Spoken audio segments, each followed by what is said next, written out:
Leo tunaposherehekea Eid al-Fitri baada ya kumalizika kwa mfungo wa Ramadhani, ni wasihi Waislamu na wananchi wote tuendeleze ucha Mungu tuliouonesha katika kipindi cha mwezi mtukufu wa Ramadhani.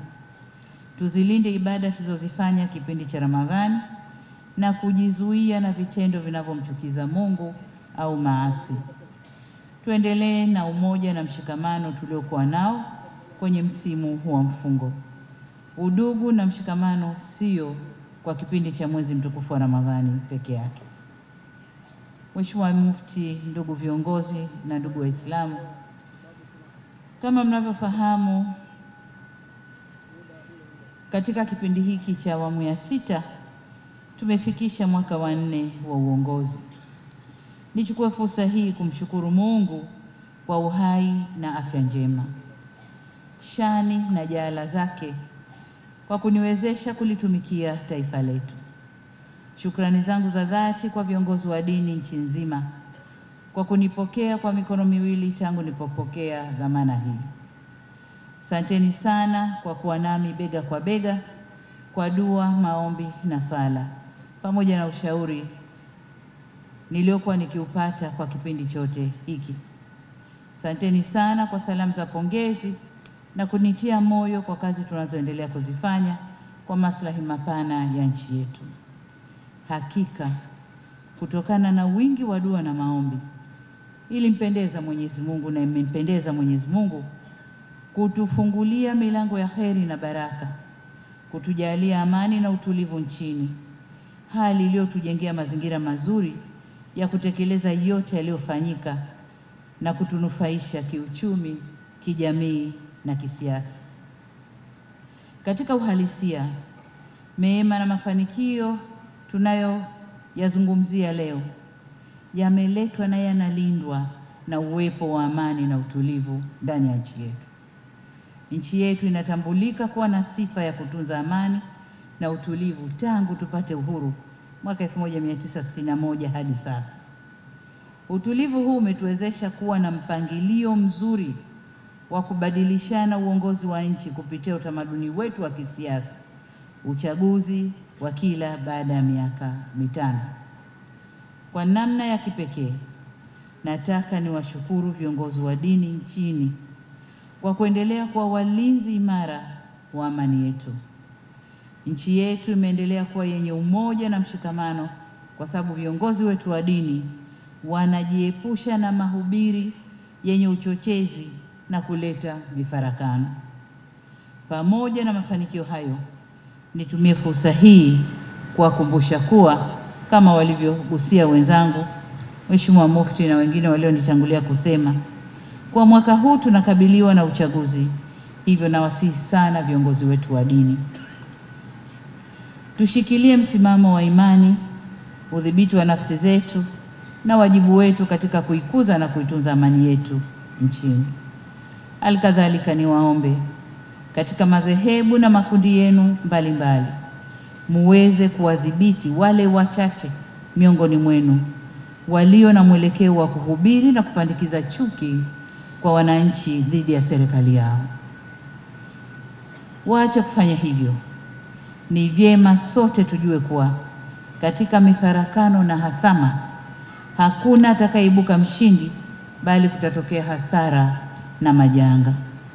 Waheshimiwa viongozi wa dini, jukumu la kusimamia amani nchini ni la serikali kupitia vyombo vya ulinzi na usalama, na kwa upande mwingine ni jukumu la wananchi wote wa Jamhuri ya Muungano wa Tanzania.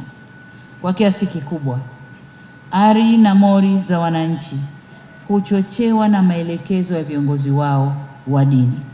Kwa msingi huo, nimewiwa kulitupa jukumu la ulinzi wa amani na utulivu wetu nchini mikononi mwenu, waheshimiwa viongozi wa dini.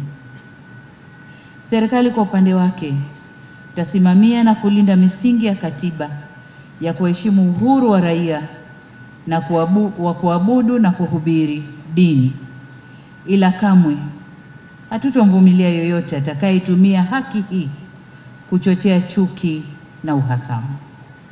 Tumeapa kulinda haki na utu wa kila Mtanzania.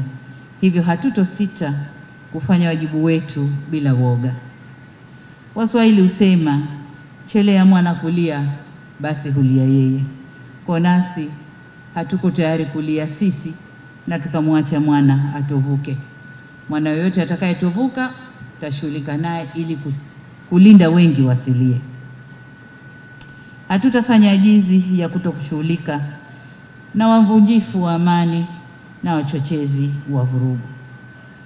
Waheshimiwa viongozi wa dini, najua mnajiuliza kwa nini nimechukua muda kuweka mkazo kuhusu kulinda amani na mshikamano kwa Watanzania.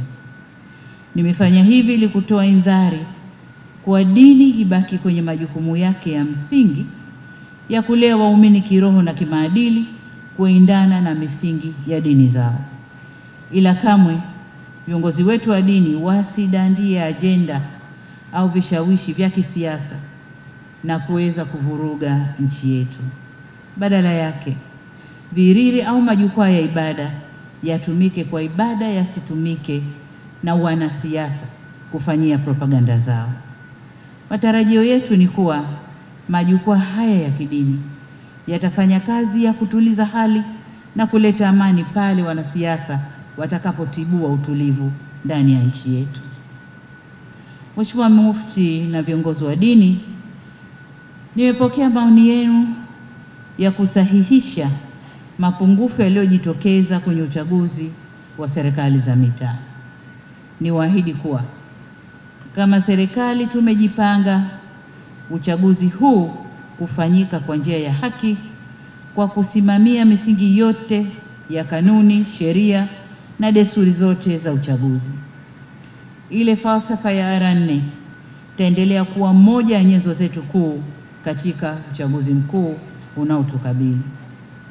Nyote ni mashahidi wa maboresho na mageuzi makubwa tuliyokushafanya, kama vile kuruhusu mikutano ya kisiasa kuendelea nchini, inaendelea huko, Bunge kufanya mabadiliko ya kisheria na kufuta sharti la mgombea kupita bila kupigwa, na sasa kila mgombea wa ubunge au diwani lazima apigiwe kura.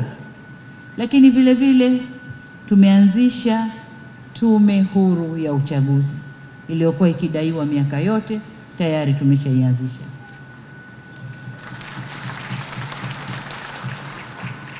Tumeweza kufanya haya yote kwa kushirikisha wadau wote wa kisiasa na tulikubaliana hivi.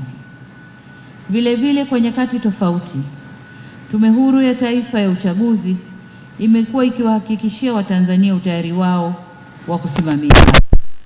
Tutoe wito kwa wadau wote wa kisiasa kuhakikisha wanatimiza wajibu wao kikamilifu. Milango ya serikali ipo wazi kusikiliza wadau mbalimbali, ikiwemo kupitia majukwaa yaliyopo kama vile Tanzania Center for Democracy na majukwaa mengine yanayoruhusu tuzungumze.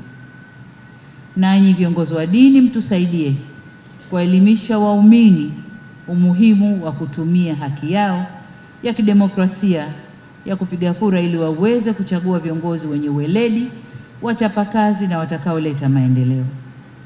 Nimefurahishwa sana na kauli mbiu yenu inayosema amani ndio msingi wa maendeleo.